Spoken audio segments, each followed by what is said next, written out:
Hello बच्चों, कैसे हैं आप लोग। एनसीईआरटी एक्सरसाइज 9.2 का आप लोग हम उम्मीद करते हैं कि बहुत अच्छे से सॉल्व किए होंगे सारा प्रॉब्लम। कुछ क्वेश्चन बच गए थे जिसके ऊपर मैंने वीडियो नहीं बनाया था, तो अब ये वीडियो हमारा उन्हीं बचे हुए क्वेश्चंस के ऊपर है। इसमें हम लोग सबसे पहले क्वेश्चन नंबर 16 देखते हैं। ठीक है, क्वेश्चन नंबर 16 में क्या बोल रहा है, उसमें बताया जा रहा है कि m numbers have been inserted from between 1 and 31।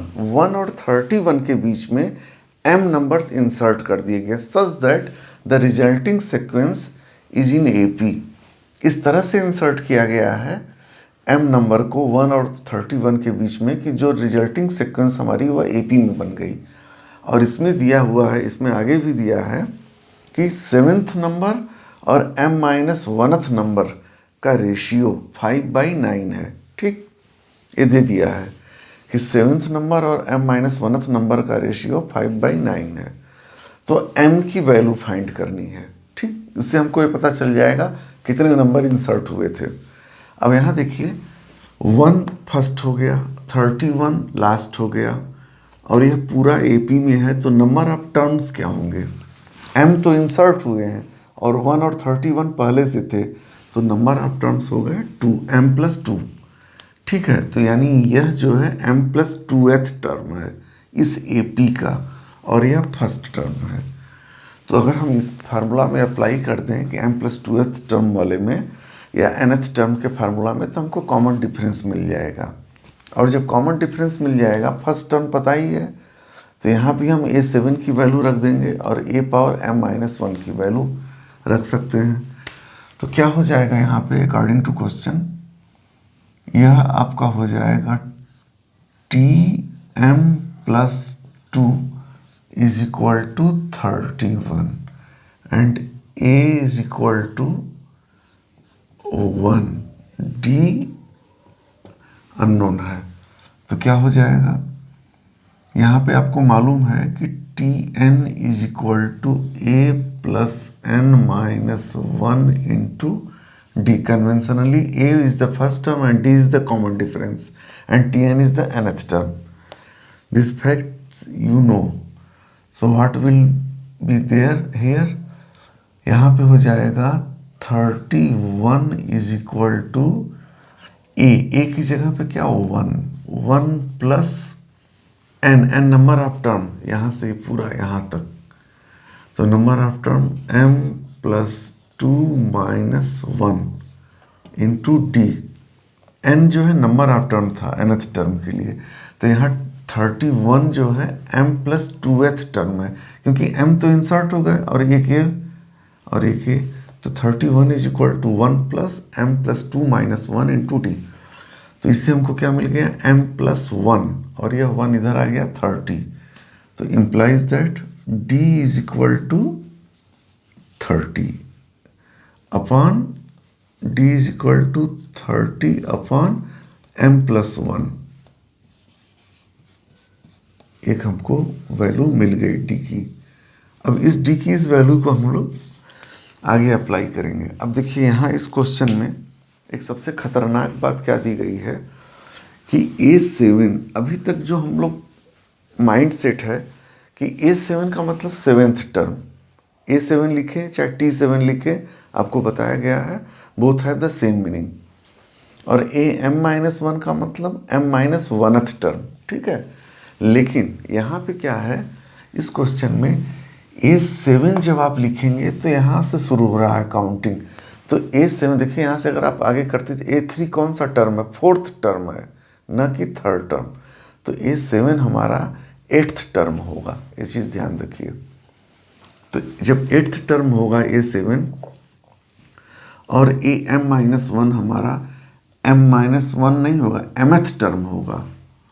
ठीक है, और am क्या है, m+1th टर्म है, क्योंकि यहाँ से शुरू हो रहा है। देखिए 1 2 3 4, तो यह एक इसमें ऐड हो जाएगा, तो am-1 हमारा mth टर्म होगा।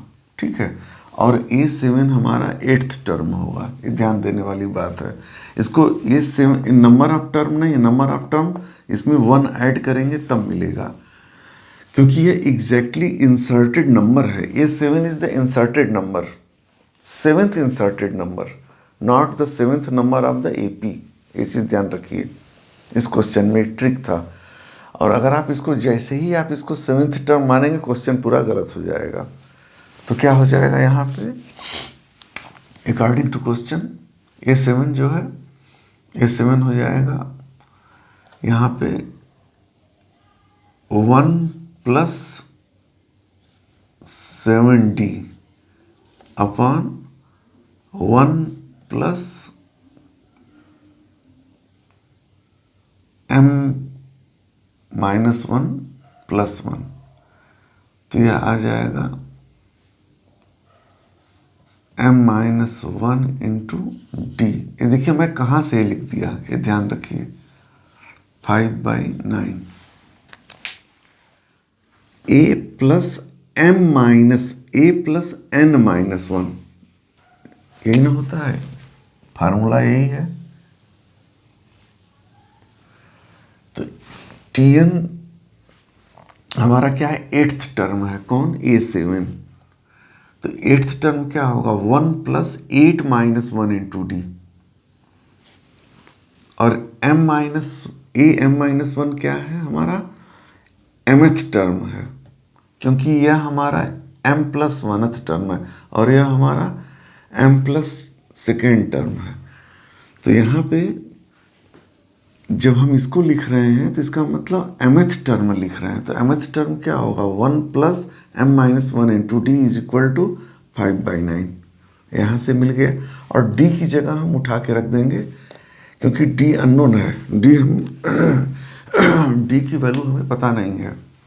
तो अगर इसको उठा के यहाँ रख देंगे इस वैल्यू को, तो पूरा इक्वेशन हमारा m में बन जाएगा।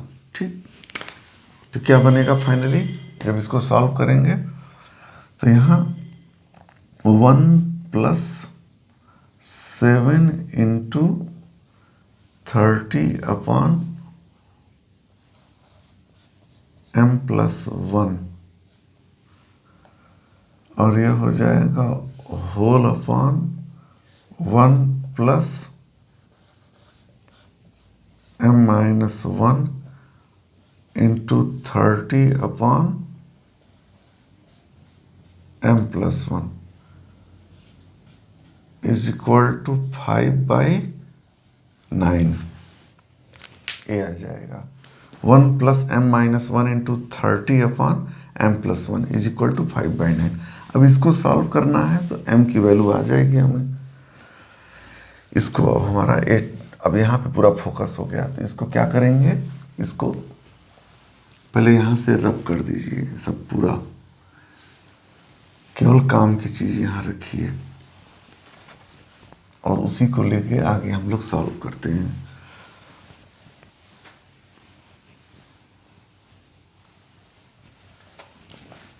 तो यहाँ से क्या हो जाएगा, इसको जब सॉल्व करेंगे तो यह आ जाएगा M+1 plus 7 into 30 210 whole upon अब इसको M+1 यहाँ मल्टीप्लाई हो जाएगा और ये हो जाएगा 30M - 30।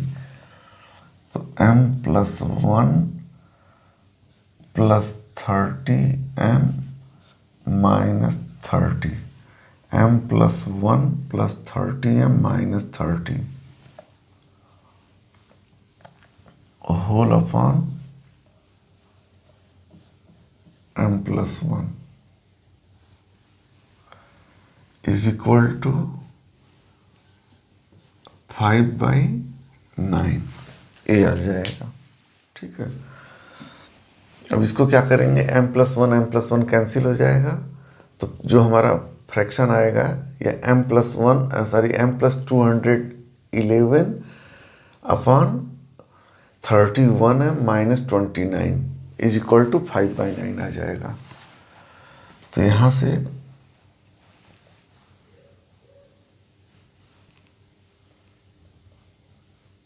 ठीक, तो यहाँ क्या आएगा अगला, तो अगला टर्म आ जाएगा इसको जब सॉल्व कर लेंगे फाइनली तो आएगा m plus 211 into 9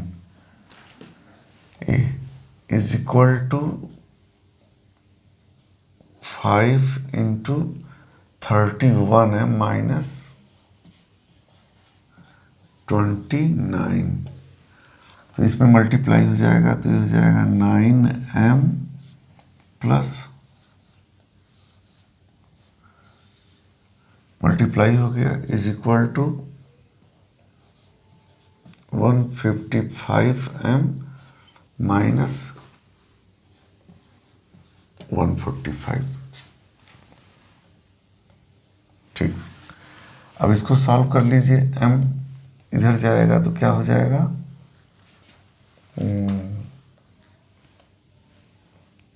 146m is equal to, यह इसमें आके ऐड हो गया 2044। ठीक, तो m is equal to 2044 upon 146। तो ये हो जाएगा 146 से अगर इसको डिवाइड करेंगे तो ये बचेगा 604 60।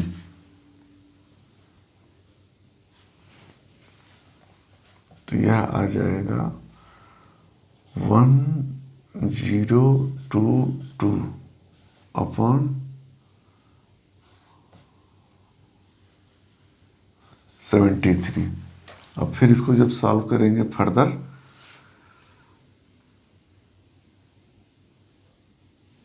तो 73 1022, तो यहाँ क्या आ गया 1, तो यह आ गया आपका 73 इसमें,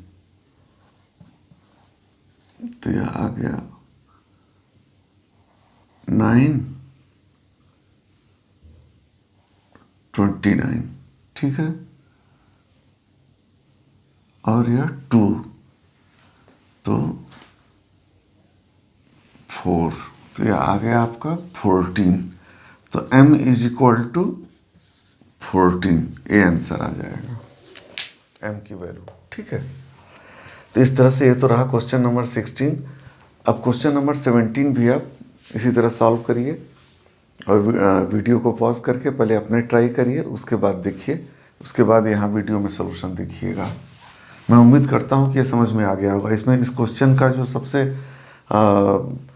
ज़बरदस्त चीज़ ये थी कि जो 7th नंबर इंसर्टेड जो था वो 7th टर्म नहीं था। उसको अगर मान लेंगे 7th टर्म, क्वेश्चन तुरंत गलत हो जाएगा। जो 7th नंबर इंसर्टेड था वह 8th टर्म था, और m-1th नंबर जो इंसर्टेड था वह mth टर्म था।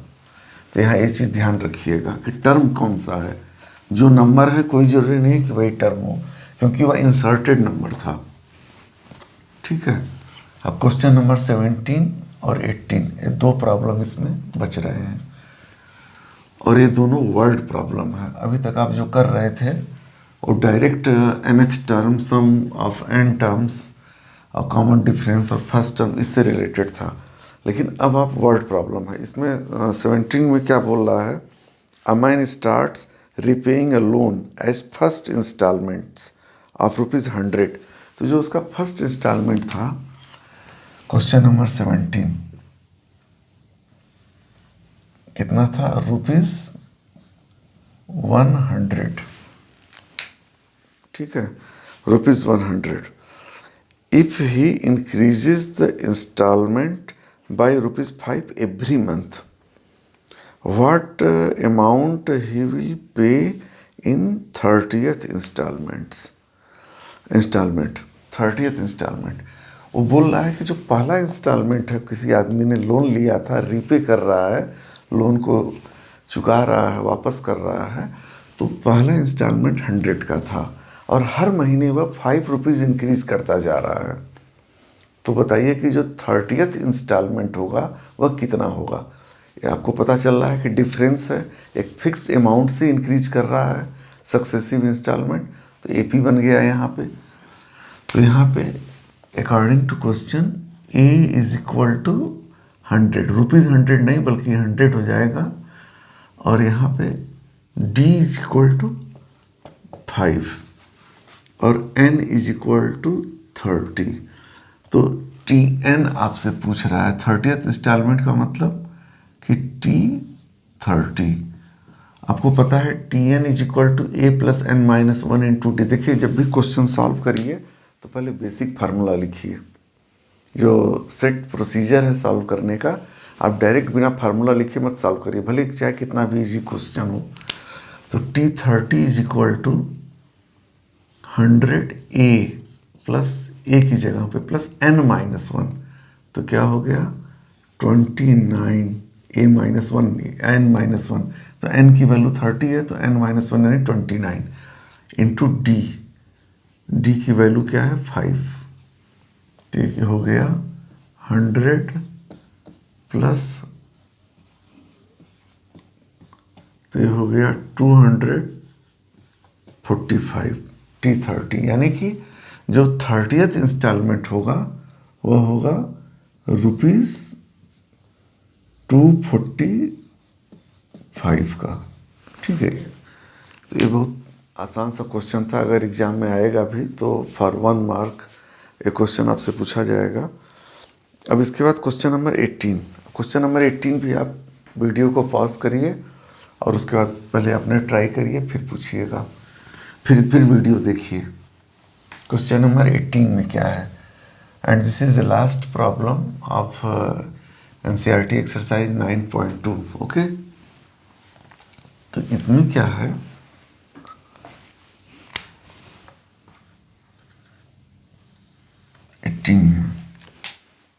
एटीन में बोल रहा है the difference between any two consecutive interior angles of polygon is 5 degree.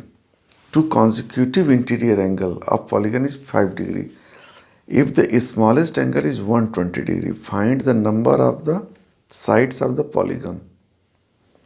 ये बोल रहा है कि टू consecutive interior angle का डिफरेंस, ठीक है, 5 डिग्री है। तो इसका मतलब ये जो कोई भी टू consecutive लीजिए डिफरेंस हमेशा 5 मिलेगा, यानी AP बन गया। पॉलीगन में मान लीजिए आपसे इसमें बोल रहा है if the smallest angle is 120 degree, find the number of sides of the polygon. मान लीजिए number of sides of the polygon n है, तो number of interior angle in the polygon will be also n। By geometry you know this thing. तो यहाँ पे सबसे पहला काम तो यही लिखेंगे, let the number of sides of the polygon is equal to n। ठीक है, अब बोला कि टू कॉन्सिक्यूटिव, तो इंटीरियर एंगल भी n होगा, और इसमें टू कॉन्सिक्यूटिव इंटीरियर एंगल का जो डिफरेंस है वह है 5 डिग्री, ये दे दिया है। ठीक, तो 5 डिग्री जब दे दिया है तो, और जो स्मॉलेस्ट एंगल है बोला smallest, if the smallest angle is 120 degree, तो 120 डिग्री से शुरू हुआ और 5 डिग्री इंक्रीज करता जा रहा है। तो पूछ रहा है find the number of sides of the polygon. तो पॉलीगन की साइड कितने साइड, एन की वैल्यू पूछ रहा है, इसमें कितने साइड्स हैं पॉलीगन में। आप जानते हैं कि अगर एन साइड्स हैं तो सम ऑफ ऑल इंटीरियर एंगल होता है n-2 इंटू 180 डिग्री। ठीक, बाई ज्योमेट्री आप जानते हैं कि किसी भी पॉलीगन में अगर n साइड हैं तो उसके सारे इंटीरियर एंगल का सम क्या होगा, n-2 इंटू 180 डिग्री। तो यहाँ पे क्या हो जाएगा, a is equal to smallest 120, कितना दिया था 120 degree, 120 degree, and d is equal to 5 degree यहाँ पे। तो यहाँ एक लाइन लिखनी होगी, the interior angle of the polygon forms an A P. अगर उनके सारे इंटीरियर एंगल को आप लिखते जाएंगे स्मॉलेस्ट से लेके हाईएस्ट तक, तो 120 डिग्री, 125 डिग्री, 130 डिग्री, 135 डिग्री, इस तरह से। तो आप चाहे तो लिख सकते हैं, the interior angles of the polygon are like 120 degree, 125 degree, 130 degree, 135 degree, dot dot dot. कहाँ तक जाके रुकेंगे? जितने नंबर ऑफ इंटीरियर एंगल होंगे। तो यहाँ पे n is equal to question mark, ये फाइंड करना है। और Sn क्या होगा? Sn is equal to n-2 into 180 degree, ये Sn हो गया। तो ये हो जाएगा n/2 into 2a plus n-1 into d is equal to n-2 into 180 degree. तो ये हो गया n/2 2 इंटू 120 डिग्री। तो इसको लिख सकते हैं 2 इंटू ए की वैल्यू क्या है? 120, तो 240 प्लस डी की वैल्यू क्या है? 5 डिग्री, क्योंकि इसी फिक्स अमाउंट से इंक्रीज हो रहा है, क्योंकि कॉन्जिक्यूटिव इंटीरियर एंगल का सम 5 डिग्री, यानी यही कॉमन डिफरेंस हो गया। तो ये हो जाएगा 5n-5 is equal to 180n-360, bracket open कर लिए यहाँ। तो यहाँ पे हो जाएगा n/2 है, तो इस 2 को इधर भेज दे अगर, तो यह आ जाएगा 5n, और यहाँ पे -5 है 235, तो यह आ जाएगा 5n² 5n इंटू n, और यह 235 है, प्लस 235n, 5n² प्लस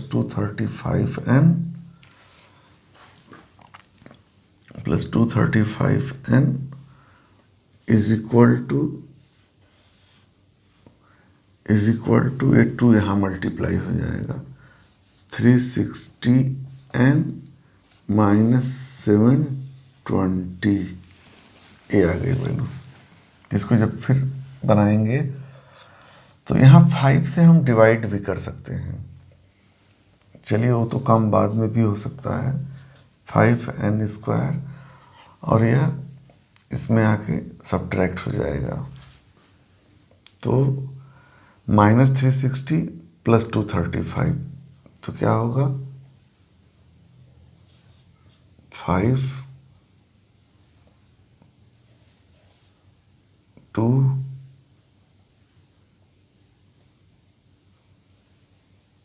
1, ठीक है, 360 n, और यह माइनस इधर आ जाएगा, इसमें प्लस 720 इज इक्वल टू 0। अब 5 से यहाँ डिवाइड कर दीजिए पूरे को, तो फाइनली हमारा क्या मिलेगा? जो क्वाड्रेटिक इक्वेशन है, फाइनली वह मिल जाएगा हमको n² माइनस 25n प्लस 720 है ना, तो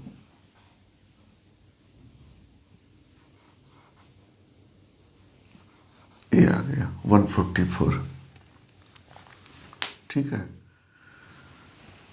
तो n² माइनस 25n प्लस 144, तो इसको लिख सकते हैं n² minus 16n minus 9n plus 144 is equal to 0। ये तो n कॉमन ले लिए तो आ गया n माइनस 16 माइनस 9 कॉमन ले लिए तो आ गया n minus 16 is equal to 0। तो यहाँ n minus 9 and n minus 16 is equal to 0। तो यहाँ पे क्या हो गया, implies that n is equal to 9 और 16। ठीक है, तो n जो है या तो 9 होगा या 16 होगा। तो अब ये लास्ट क्वेश्चन था। ठीक है, इसके बाद जो है एपी पूरा कंप्लीट हो रहा है। तो यहाँ पे 17th और 18th क्वेश्चन, यह आपका केवल वर्ड प्रॉब्लम था और आप इसमें समझ गए होंगे। अच्छा 16 अगर होगा, देखिए यहाँ थोड़ी ज्योमेट्री इन्वॉल्व हो रही है। अगर 16 होगा इसमें पॉलीगन में, तब क्या होगा? अगर 16 साइड्स हो जाए पॉलीगन में, तो यहाँ पे क्या होगा, 16 माइनस 2 यानी 14 इंटू 180 डिग्री। ठीक है, तो 16 यहाँ पॉसिबल नहीं हो सकता। तो n की वैल्यू हमेशा हमारा 9 ही लेना होगा, 16 को हम छोड़ देंगे। तो नंबर ऑफ जो साइड्स है अब पॉलीगन हो जाएगा n is equal to 9 only. ठीक, ये 16 क्यों छोड़ा जा रहा है, इसके पीछे क्या लॉजिक है, ये आप सोचिए। नहीं समझ में आता है तो फिर आप कमेंट करिए, पूछिए, मैं बताऊंगा कि 16 को क्यों ओमिट कर दिया गया और 9 को क्यों एक्सेप्ट कर लिया गया। ठीक है, तो आपका एपी कंप्लीट हुआ। अब अगले वीडियो में ज्योमेट्रिकल प्रोग्रेशन के सम ऑफ n टर्म्स के फार्मूले को डिराइव करेंगे और उसके बाद उस पर एनसीईआरटी एक्सरसाइज 9.3 उसी पर बेस्ड है, तो उसको अच्छे से आप सॉल्व करिए।